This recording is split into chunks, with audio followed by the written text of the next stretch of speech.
bago ang lahat, ano nga ba ang kahulugan ng salitang Hellenistic?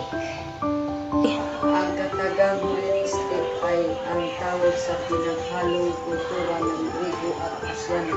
At dahil alam niyo na kung ano ang ibig sabihin ng Hellenistic, handa na ba kayo?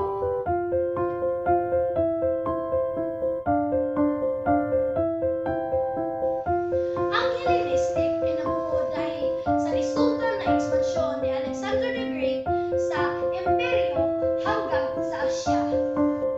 Nagtatag ng mga lungsod si Alexander the Great sa mga lupaing nasakop at lumaganap ang kulturang Griego at Asyano o kulturang Hellenistic.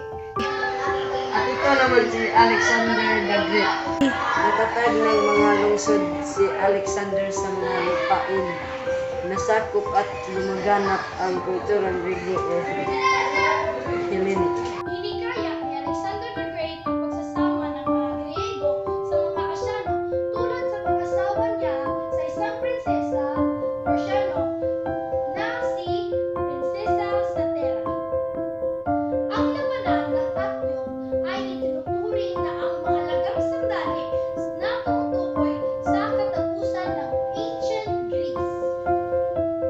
Pagkatapos ng labanan ng Actium, napasailalim sa Rome ang buong sibilisasyon ng Hellenic. Ang mga Hellenistiko noon ay sinasamba ang mga Greek gods. Habang na-impluwensya ang mga Asyano sa kulturang Hellenic, sila naman ay nag-iwan ng impluwensya sa kulturang Griego. Iba't ibang uri ng pamalaan ang nakilala sa Greece tulad ng monarkiya, aristokrasya, trinity at demokrasya. Ang pagkakataon tungo sa pagpaunlad ng sarili na ibinigay ng pulis ay hindi magpapantay ng alinman sa mga naunang kabihasnan.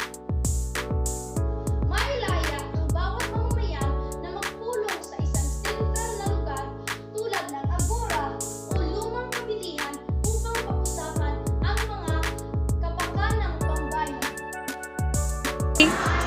Maraming naiambag ang mga sinaunang ninuno sa panahon ito.